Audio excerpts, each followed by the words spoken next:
Hey guys, Property Point Customs here. Well, I did it. I went out and bought myself a Smart Car project. This is an 06. It's the diesel version. It's the convertible. It's the Smart Car. It's called a Passion. It's the model.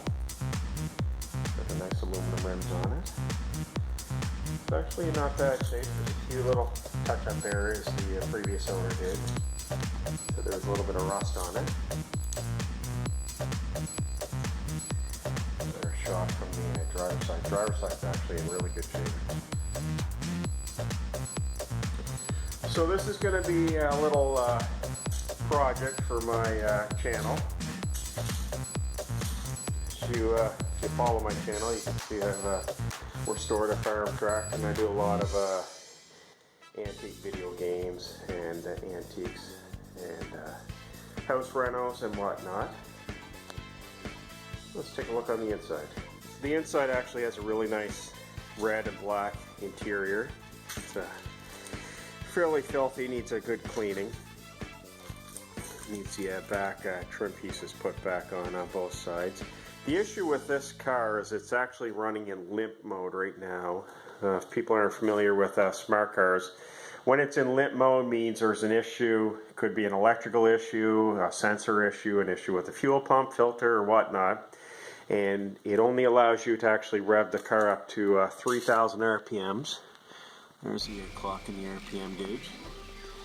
And this car here has 154,272 kilometers. And it's the automatic, and it's got the manual shift option. Shot of the Smart Car diesel engine. It's actually made by Mercedes. Actually even has a single small turbo in it. So again, the issue with this car right now is it is running in what's called limp mode.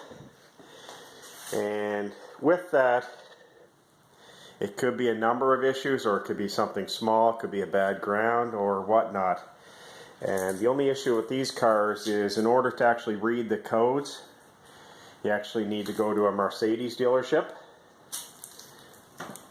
If you have a regular code reader, it won't read all the codes. So I'm probably going to have to take it to the dealer in the springtime and get the codes read on it.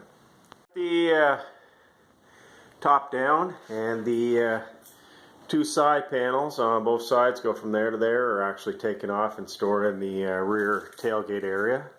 Again, it's a pretty sharp looking little car, and I won't get into the price yet, but I will say this is probably the cheapest street legal one in Canada.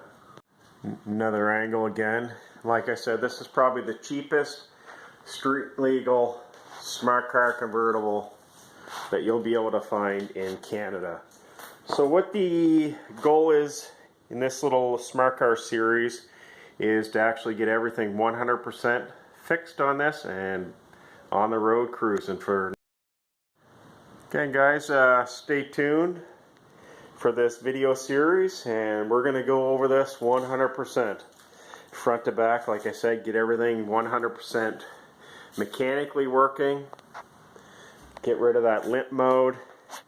And I'm probably going to end up painting the silver side panels too. Again guys, I hope you enjoyed this video. Like I said, we're going to get this 100% rolling and ready to cruise for next summer. And stay tuned. And there's probably going to be quite a few videos on this, on maintenance and painting, mechanical and whatnot. Anyways guys, take care, have a great night. Thanks for watching.